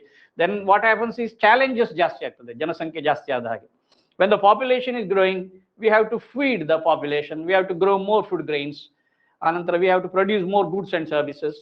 ಹಾಗಾಗಿ ಜನರಿಗೆ ಬೇಕಾದಂತಹ ಸರಕು ಸೇವೆಗಳನ್ನು ಹೆಚ್ಚೆಚ್ಚು ಉತ್ಪಾದನೆ ಮಾಡಿ ಅದನ್ನು ಜನರಿಗೆ ದೊರೆಯುವಂತೆ ಮಾಡಬೇಕಾಗ್ತದೆ. ಹಾಗಾಗಿ that is one of the very important features of the Indian economy. Large size the population and high growth of population ಇಂದಲೇ ತೊಂದರೆ ಆಗಿದೆ ಅಂತ ಹೇಳಲಿಕ್ಕಿಲ್ಲ. Because that is also required. Sometimes population means human resource, ಮಾನವ ಸಂಪನ್ಮೂಲ. ಆಗಲೇ ನಾನು ಹೇಳಿದೆ, ಯಾವುದೇ ಒಂದು ರಾಷ್ಟ್ರದ ಆರ್ಥಿಕ ಅಭಿವೃದ್ಧಿ ಆಗಬೇಕಂತ ಹೇಳಿದ್ರೆ 3 ಸಂಪನ್ಮೂಲಗಳು ಬೇಕು: capital resources, natural resources, human resources. ಈಗ ನಮ್ಮಲ್ಲಿ ಹ್ಯೂಮನ್ ರಿಸೋರ್ಸ್ ಸಾಕಷ್ಟು ಇದೆ ನೋಡಿ, ಇದ್ರಲ್ಲಿ ನೋಡಿದ್ರೆ ಗೊತ್ತಾದ high size of the population. Human resource doesn't mean just the size of the population, but the people how they are capable of producing. Human resource ಅಂತ ಹೇಳಿದ್ರೆ ಜನಸಂಖ್ಯೆ ಇರಬೇಕು, ಆ ಜನಸಂಖ್ಯೆ ಉತ್ಪಾದನೆ ಮಾಡುವ ಸಾಮರ್ಥ್ಯ ಹೊಂದಿರಬೇಕು. Therefore, today, the government is giving a lot of emphasis on skill development. ನೋಡಿ, ಹೊಸ ಶಿಕ್ಷಣ ನೀತಿಯಲ್ಲಿ ಸ್ಕಿಲ್ ಡೆವಲಪ್ಮೆಂಟ್ಗೆ ಹೆಚ್ಚು ಒತ್ತು ಕೊಡ್ತಾ ಇದ್ದಾರೆ. ಯಾಕಂತ ಹೇಳಿದ್ರೆ our youngsters should be trained and educated in such a way that they should be employable and they should be productive, they should be constructive. ಆದ್ರಿಂದ ಇನ್ನು ಮುಂದಿನ ಶಿಕ್ಷಣದಲ್ಲಿ ಈ ಪ್ರೊಡಕ್ಟಿವಿಟಿ ಬಗ್ಗೆ ನಾವು ಹೆಚ್ಚು ಒತ್ತು ಕೊಡಬೇಕಾಗ್ತದೆ. So when hour people become more and more productive, economic development will be faster ಅನ್ನೋ ಒಂದು ಕಾನ್ಸೆಪ್ಟ್ ಬರ್ತಾ ಇದೆ. ಹಾಗಾಗಿ ಪ್ರೊಡಕ್ಟಿವಿಟಿಯನ್ನು ಹೆಚ್ಚು ಮಾಡಲಿಕ್ಕೆ ಯಾವ ರೀತಿಯ ಒಂದು ತರಬೇತಿ ನಮ್ಮ ವಿದ್ಯಾರ್ಥಿಗಳು ಕೊಡಬೇಕು ಅನ್ನೋದರ ಬಗ್ಗೆ ಚಿಂತೆ ಮಾಡಬೇಕಾಗ್ತದೆ. Next, unemployment and under employment, ನಿರುದ್ಯೋಗ ಮತ್ತು ಅರೆ ಉದ್ಯೋಗ ಅಂತ ಹೇಳ್ತಾರೆ. ಇದು ನಮ್ಮ ದೇಶದಲ್ಲಿ ಸಾಕಷ್ಟು ಕಾಣ್ತಾ ಇದ್ದೇವೆ. ಎಜುಕೇಶನ್ ಇರ್ತದೆ, ಗ್ರಾಜ್ಯುಯೇಟ್ಸ್ ಆಗಿರ್ತಾರೆ ಬೇರೆ ಬೇರೆ ಕ್ಷೇತ್ರದಲ್ಲಿ. Even today we find unemployment. So solving the problem of unemployment is very important, because education institutions, those who train students and they come out of after graduation, whether all of them are employable. So employability of our human resource is important. Employability is samasya ಸ್ವಲ್ಪ ಮಟ್ಟಿಗಿದೆ. So without proper training, without proper skill, employability will be less. Adinda our youth has to be trained in different dimensions so that they become more and more employable. That is one factor. Inequality in income and distribution, ಆದಾಯ ಹಂಚಿಕೆಯಲ್ಲಿ ವ್ಯತ್ಯಾಸ ಇದೆ. Now we have a large size of the population and we have high national income also, but this national income of the country is not properly distributed among all sections of the society. There we find a lot of gap between the rich and the poor. Even today we find very rich people having a high standard of living. At the same time, we find a poor man on the street unable to get a meal per day. So ಈ ರೀತಿಯ ಒಂದು wide gap between the rich and the poor ಇದೆ. Now this wide gap between the rich and the poor has to be bridged. So that is a problem that we find. Now when we understand all the features of the economy, we will also come to know what are the problems that we face today. ಈಗ ಇರುವ ಎಲ್ಲ ಆರ್ಥಿಕ ಸಮಸ್ಯೆಗಳು ನಾವು ನೋಡ್ಲಿಕ್ಕೆ ಹೋದ್ರೆ ಇದೆಲ್ಲವೂ ಈ ಫೀಚರ್ಸ್ ಅನ್ನೇ ಅವಲಂಬಿಸಿಕೊಂಡಿದೆ. ಹಾಗಾಗಿ ಟ್ರೆಡಿಷನಲ್ ಫೀಚರ್ಸ್ ಬಹಳ ಹಿಂದಿಂದಲೂ ನಾವು ಕಾಣುವಂಥದ್ದು ಏನಿದೆ ಅದು ಎಲ್ಲ ಸಮಸ್ಯೆಗಳಿಗೆ ಕಾರಣವಾಗಿ ಬಿಟ್ಟಿದೆ. Inequality in the distribution of income is a problem. High growth of population in the country is a problem, population problem. Unemployment, underemployment is also a problem. ಹಾಗಾಗಿ ಈ ಫೀಚರ್ಸ್ ನಾವು ಹೇಳುವುದರ ಜೊತೆಗೆ ಸಮಸ್ಯೆಗಳು ನಮ್ಮ ದೇಶದ ಅರ್ಥವ್ಯವಸ್ಥೆಯಲ್ಲಿ ಇರುವಂಥದ್ದನ್ನ ನಾವು ಕಾಣ್ತೇವೆ. ಹಾಗಾಗಿ when we study the features of Indian economy, we in a way are also studying different economic problems that we are facing in our country. ಆನಂತರ ಮುಂದಕ್ಕೆ ನಾವು ಅದರ ಸೊಲ್ಯೂಷನ್ಸ್ ಬಗ್ಗೆಯೂ ಅಧ್ಯಯನ ಮಾಡಲಿಕ್ಕಾಗ್ತದೆ. And what the government has done and what the public have to do ಎನ್ನುವುದರ ಬಗ್ಗೆ ಎರಡು ಡೈರೆಕ್ಷನ್ ನಲ್ಲಿ ಆ ಸಮಸ್ಯೆಗಳ ಪರಿಹಾರದ ಬಗ್ಗೆ ಚಿಂತೆ ಮಾಡಬೇಕಾಗ್ತದೆ. So these are all traditional features: predominance of agriculture, low per capita income and low standard of living, rural economy, large size of population and high growth of population, unemployment and underemployment, inequality in income distribution. ಆದಾಯ ಮತ್ತೆ ಸಂಪತ್ತು ಸಮಾನವಾಗಿ ಹಂಚಿಕೆಯಾಗದಿರುವುದು ಬಹಳ ದೊಡ್ಡ ಒಂದು ಸಮಸ್ಯೆ. Wide gap between the rich and the poor that we find in our country. Now what are the modern features? ಈಗ modern features ಯಾವುದು ನೋಡು. One is planned economy. Indian economy is a planned economy. We introduced 5-year plans in 1951. ಹಾಗಾಗಿ planning introduce ಮಾಡಿದ್ರು. For A planning for A period of 5 years is called 5-year plan. ಈ 5-year plans introduce ಮಾಡಿದ್ರು. Slowly, step by step, we started developing. So this is one of the most important features of Indian economy, where how to utilize effective and optimum utilization of our resources, ಹೇಗೆ ಮಾಡಬೇಕು, best utilisations ಹೇಗೆ ಮಾಡಬೇಕು ಅನ್ನೋದ್ರ ಬಗ್ಗೆ ನಾವು planning ಮಾಡುವಂಥದ್ದು. So planning will help in economic development. Industrial development, that's very important. Industries have grown. Industries ಸಾಕಷ್ಟು growth ಆಗಿದೆ. ಇಂಡಸ್ಟ್ರಿಯಲ್ ಡೆವಲಪ್ಮೆಂಟ್ ಆಗಿದೆ ನಮ್ಮ ದೇಶದಲ್ಲಿ. Now second 5-year plan is called industrial plan, where we established number of heavy industries. Third is development of the service sector. ಸೇವಾ ಕ್ಷೇತ್ರ, ಸೇವಾ ಕ್ಷೇತ್ರ ಸಾಕಷ್ಟು ಬೆಳವಣಿಗೆ ಹೊಂದಿದೆ. ನೋಡಿ, ಹಿಂದೆ ನಾನು ಫಸ್ಟ್ ಸ್ಲೈಡ್ ನಲ್ಲಿ ಟೇಬಲ್ ತೋರಿಸಿದ್ದೀನಿ. ಅದರಲ್ಲಿ ನೋಡಿದ್ರೆ 53% of the total income that we receive is from service sector. ನಾವು that itself shows the service sector has grown. Service sector is a very big sector. Transport, communication, banking, insurance, trade and commerce, health and education, ಎಲ್ಲವೂ ಅದರಲ್ಲಿ ಬರ್ತದೆ. The next one is development of infrastructure. Infrastructure ಮೂಲಭೂತ ಸೌಕರ್ಯಗಳು. ಯಾವುದೇ ಒಂದು ರಾಷ್ಟ್ರ ಅಭಿವೃದ್ಧಿ ಆಗಬೇಕಾದ್ರೆ ಮೂಲಭೂತ ಸೌಕರ್ಯಗಳು ಬೇಕೇ ಬೇಕು. ಮೂಲಭೂತ ಸೌಕರ್ಯಗಳ ಅಭಿವೃದ್ಧಿ ಆಗಿದೆ, ನಾವು ರಾಷ್ಟ್ರದ ಅಭಿವೃದ್ಧಿ ಆಗ್ಲಿಕ್ಕೆ ಸಾಧ್ಯ ಇಲ್ಲ. Infrastructure means what? Infrastructure includes transport, communication. Banking and finance, that is also infrastructure, banking infrastructure. Health and insurance, that is also coming under infrastructure, health infrastructure. So infrastructure is a very vast area. Trade and commerce is also a very important area. Wide network of markets, that is also infrastructure. So infrastructure now nodidre, it's a very vast area wherein ಎಲ್ಲ ಮೂಲಭೂತ ಸೌಕರ್ಯಗಳನ್ನು ಅಭಿವೃದ್ಧಿಪಡಿಸುವಂಥದ್ದು. And development of infrastructure is one of the most important modern feature of Indian economy. Infrastructure ಡೆವಲಪ್ಮೆಂಟ್ಗೆ ಸಾಕಷ್ಟು ಒತ್ತು ಕೊಟ್ಟು ನಮ್ಮ ದೇಶದ ಇನ್ಫ್ರಾಸ್ಟ್ರಕ್ಚರ್ ಈಗ ಸಾಕಷ್ಟು ಬೆಳವಣಿಗೆ ಹೊಂದ್ತಾ ಇದೆ. One of the reasons why our industries and our agriculture were not contributing much to national income is because of lack of infrastructure. Infrastructure develop ಆದ ಹಾಗೆ, ಮೂಲಭೂತ ಸೌಕರ್ಯಗಳು ಅಭಿವೃದ್ಧಿ ಹೊಂದಿದ ಹಾಗೆ ಕೈಗಾರಿಕೆಗಳು ಅಭಿವೃದ್ಧಿ ಆಗ್ತದೆ, ಕೃಷಿಯು ಅಭಿವೃದ್ಧಿ ಆಗ್ತದೆ. For a farmer to carry his agriculture product to the market, agriculture produce to the market, he requires transport. It depends upon communication. So without transport and communication and other networks, he will not be able to carry the produce from his land to the market. So infrastructure is necessary. To carry the raw materials from the field to an industry, we require infrastructure. So without the development of infrastructure, secondary sector or primary sector also cannot develop. So development of infrastructure is a must. ಹಾಗಾಗಿ 12ನೇ ಯೋಜನೆಗೆ ನಾವು ಬರುವಾಗ ಅದಕ್ಕೆ ಹೆಚ್ಚಿನ ಆದ್ಯತೆ ಕೊಟ್ಟಿದ್ದೇವೆ. ಹಾಗಾಗಿ ನಮ್ಮ ಕೃಷಿ ಮತ್ತು ಕೈಗಾರಿಕಾ ಕ್ಷೇತ್ರಗಳು ಕೂಡ ಹೆಚ್ಚು ವೇಗವಾಗಿ ಅಭಿವೃದ್ಧಿ ಆಗಲಿಕ್ಕೆ ಅನುಕೂಲ ಆಗಿದೆ. Next is development of indigenous technology. ಇತ್ತೀಚೆಗೆ ನಾವು ದೇಶೀಯ ತಂತ್ರಜ್ಞಾನವನ್ನು ಹೆಚ್ಚು ಅಭಿವೃದ್ಧಿಪಡಿಸಲಿಕ್ಕೆ ಪ್ರಯತ್ನ ಮಾಡ್ತಾ ಇದ್ದೇವೆ.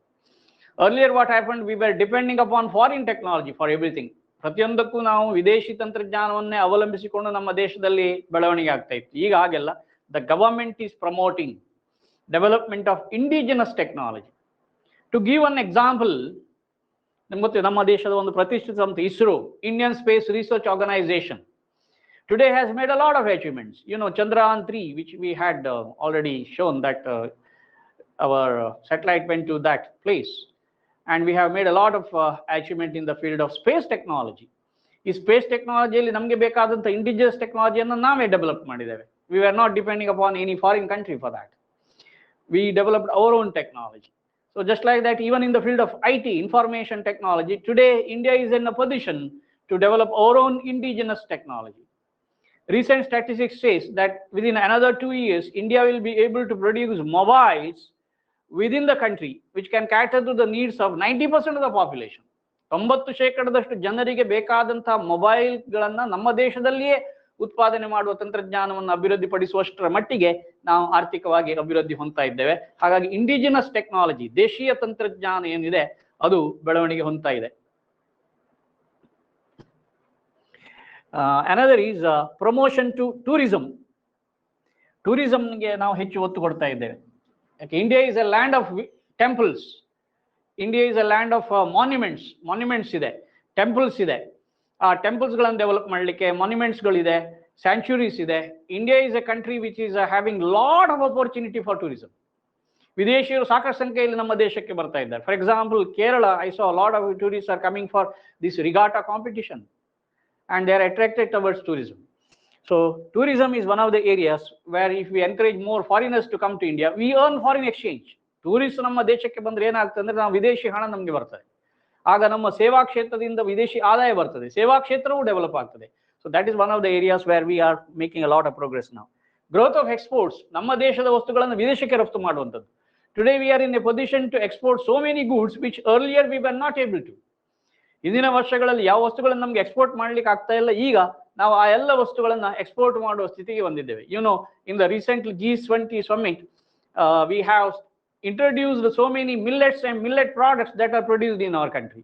Many other countries of the world have shown interest in importing our millets. So Indian millet has a lot of demand in the international market. So these are the areas which we are exploring now, and our growth of exports are taking place. And development of human resource. Manava Sampanmulada Abhiruddhi, that is also another very important aspect for the development of our country, and we are giving maximum importance today for education. 2020, the government of India introduced new education policy. ಹೊಸ ಶಿಕ್ಷಣ ನೀತಿ 2020ರಲ್ಲಿ ಜಾರಿಗೆ ಬಂದಿದೆ, and this new education policy is giving maximum trust on development of human resources of the country, making use of developing indigenous technology and developing indigenous human resource, developed and skilled human resource, which can utilize domestic resources for the economic development of our country. So ಈ ರೀತಿಯಲ್ಲಿ ನಾವು ನೋಡ್ಲಿಕ್ಕೆ ಹೋದ್ರೆ ಸ್ವಾತಂತ್ರ್ಯ ಪೂರ್ವದಲ್ಲಿ ಸ್ವದೇಶಿ ಅಂತ ಯಾವ ಕಾನ್ಸೆಪ್ಟ್ ಇತ್ತು, ಈಗ ಪ್ರಾಯಶಃ ಪುನಃ ನಾವು ಆ ಸ್ವದೇಶಿ ಎಂಬ ಕಾನ್ಸೆಪ್ಟಿಗೆ ಪುನಃ ಮರಳಿ ಬರ್ತಾ ಇದ್ದೇವೆ ಅಂತ ನನಗೆ ಅನಿಸ್ತಾ ಇದೆ. ಆರ್ಥಿಕ ಬೆಳವಣಿಗೆ ನಾವು ಹೊಂದುತ್ತಾ ಇದ್ದೇವೆ, ಅದರ ಜೊತೆಯಲ್ಲಿ ಸ್ವದೇಶಿ ತಂತ್ರಜ್ಞಾನ, ಸ್ವದೇಶಿ ಸಂಪನ್ಮೂಲ, ಸ್ವದೇಶಿ ಮಾನವ ಸಂಪನ್ಮೂಲ ಇದನ್ನು ನಾವು ಹೆಚ್ಚು ಡೆವಲಪ್ ಮಾಡಿದರೆ I am sure within another coming few years India can become a developed nation, no doubt about it.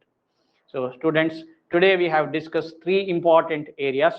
One is the structure of Indian economy, the second one is different types of the economy, and third slide we have discussed about features of Indian economy, both traditional features as well as modern features of Indian economy, so that in the next class I'll be able to explain more about these points. Now these three slides will give you a fairly good idea about it. ಒಂದು ಸಾಧಾರಣ ಒಂದು ಮಟ್ಟಿಗೆ ನಿಮಗೆ ಒಂದು idea ಸಿಗ್ತದೆ, ಅದರ ಮೇಲೆ ನಾವು ಮುಂದಿನ ತರಗತಿಗಳನ್ನು ಡೆವಲಪ್ ಮಾಡಲಿಕ್ಕೆ ಆಗ್ತದೆ.